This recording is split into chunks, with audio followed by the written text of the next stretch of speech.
Hi, I know you're super busy, and it means so much to me that you're giving me a little of your time and attention. I really hope I can make it worth your while. So let's get started.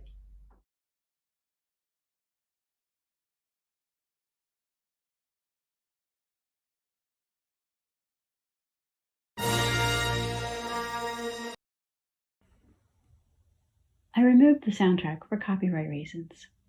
So I ask you to use your imagination and pretend you're listening to the unforgettable score that John Williams created for Star Wars.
My journey didn't start on Tatooine. It started over 5 years ago on a rooftop in Mombasa, Kenya. I was up there trying to find a strong enough signal to hotspot my laptop so I could interact with my online students. After several days of discomfort, distraction, drained batteries, and using lots of data, I decided I needed to find a way to use my phone as my primary device. At that time, LMS apps didn't exist, so I asked my students what they had on their phones that might be useful for our online class. I modified my class to use mobile apps the students were familiar with, and I found some really great low bandwidth solutions. I was able to get down off the roof and teach from my room. I could also interact with my students while I rode the bus, had a cup of tea at the cafe, or enjoyed the beach. I was much more responsive and engaged in the class, and so were my students. Over the years, while I experimented with many apps and workflows, the LMS companies developed apps specifically for their platforms. Things aren't perfect yet, but we have a lot more options. In January, when I wrote my proposal for this presentation, my plan was to debunk stereotypes and support the phone as a valuable learning asset, emphasizing how it can improve student perception of online courses and increase online learner satisfaction. I might have shown how phone use is continually increasing and shared projections for the number of future online students whose only internet device is their phone. I was going to present a bunch of qualitative and quantitative data from a pre-pandemic time. Maybe this data is still relevant. Maybe it's even more relevant. We can take a quick look. In 2018, 60% of students were using mobile devices to do some of their online coursework, and only 20% were exclusively using laptops to do their online coursework. When I surveyed my students in January of this year, before coronavirus, I learned that many students are using multiple devices.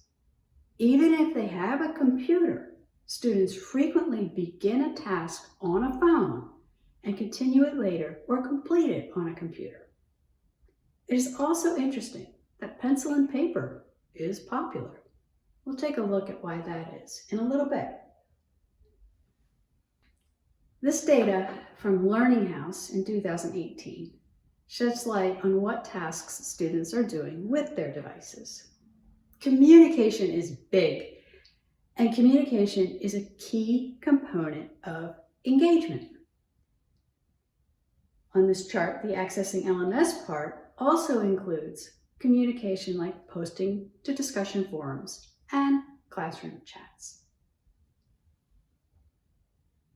I also asked my students why they wanted to use their phones.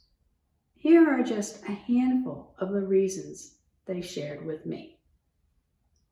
Common responses emphasize the efficiency afforded by being able to work from locations other than home and school, as well as being able to accomplish coursework tasks between other responsibilities. The phone makes it possible to get things done in places and at times when it's just not practical to use a laptop. In the months since I wrote the proposal, things have changed more than we could have ever imagined, and so is a lot of my idea for this presentation. Hey, you're still here. I want to spend this time we have together discussing how important the phone is as a tool that supports equity for your students and how it can humanize your class. Although your students aren't on a rooftop in Mombasa, many are dealing with similar issues. We expect online students to be learning in high bandwidth, low distraction environments that remind us of a study cubby at the college library. When the reality is they may be sharing a laptop with other members of their household, and the folks they share space with may be doing distracting things that put demands on their literal and figurative bandwidth. During shelter in place, home became more distracting and lower bandwidth than ever. Many of the students who are able to get out of the house were commuting to their essential jobs and would have to catch up on classwork while they were on public transit. Another place where a phone is a better choice than a laptop. And everyone has spent many hours waiting in lines. And what do we all do while we wait in line? We look at our phones. Wouldn't it be great if your students were able to do something productive in your online class while they wait in line? Can you relate to any of that? So, how should we support students who choose phones to interact with their online learning? Start by acknowledging that they're using their phones. Even when my syllabus said you needed a laptop for the class, my students were using phones.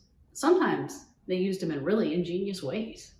Ask your students what they do with their phones and find out how they use their phone for your class. Students in one survey indicated that they typically use their phones for smaller tasks and communication, things they might do daily to stay engaged. These tasks include reading announcements, reading and replying to messages from professors, engaging in discussions, and checking for upcoming assignments, due dates, and grades. Then ask your students how they want to use their phone. Ask them what kind of media and how much of it they consume on their phone, particularly the length, since we know that most students don't read textbooks or watch full 2-hour lectures on phones, but they do listen to 30-minute podcasts, read multiple page articles, and watch YouTube videos. Get your phone. Take a look at what you're already doing in your class. I bet you have a lot of content that can be repurposed to be more phone friendly, simply by cutting it up into smaller chunks. If you're producing new instructional content, make it shorter. Get to the point and focus on making your message relatable. Also consider the production quality. Although we expect to see high quality media on larger screens, content that is more spontaneous and has lower quality production actually works really well on the phone. So don't worry about quality. If you don't believe me, check out how many hours people spend watching TikTok. One way to get started is to ask your students to make stuff. This is called user-generated content. Brands do this to build trust and increase customer engagement. Wouldn't you love an easy way to build trust and increase student engagement in your class? Another option is to use existing media from other content creators and then engage your students in a discussion, critique, or remix of what they watched, listened to, or read. How's it going? Don't worry, even if you want to make all of your own content, it's really valuable to look at existing content because there's so many great ideas that you can borrow. Let's look at how your students can complete your assignments using their phones. You probably know or think that it's impossible to type even a short paper on a phone. And you're right. However, students can write a short paper on a piece of paper and take a photo of it with their phone.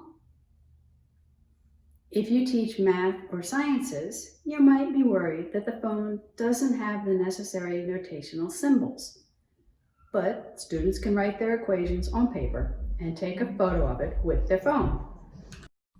Encouraging students to use pencil and paper is a very easy and equitable way to give more students more opportunities to engage with your class by supporting them using their phone as their primary tool. Students can use many other apps for their online learning, but I find the camera is by far the most useful and simplest. If you want to expand your technology tool selection, there are many tools that you're familiar with on the desktop that have mobile versions. Flipgrid, VoiceThread, Padlet, and others have very nice mobile apps. Here's a few things you may not have thought of. Supporting phone use will actually future-proof your classes. The next generation of students will be more mobile literate than digitally literate. I have high school students in my classes, and I'm finding that our assumption that youth are technology savvy only really applies to the current popular technology. These kids are much more capable of doing things on phones than on laptops. Phones are also simpler than laptops, so less troubleshooting is required.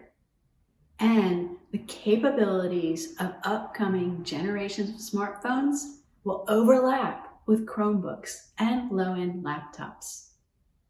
The main differences being the lack of keyboard and multitasking. I already mentioned that pencil and paper is a nice alternative to keyboarding. And not being able to multitask is actually helpful for students who struggle with distractions and staying on task. Students who use laptops are often simultaneously text messaging friends or using social media on their phones. If the student is using their phone for the online class, they kind of need a second phone to multitask. I'm almost done. Just one more thing. I want to point out that the phone intrinsically humanizes your class by facilitating student-teacher and student-student communication. We all use our phones to communicate when we call, send text messages, use chat apps, and social media. It is much more natural to reach out and connect with others using a phone instead of a laptop. Put your phone number on your online class page and your students simply tap on it to call or text you. Try doing that from a laptop. Hopefully you enjoyed this video. If you do use any of these ideas in your own online classes, let me know in the comments and give the video a thumbs up.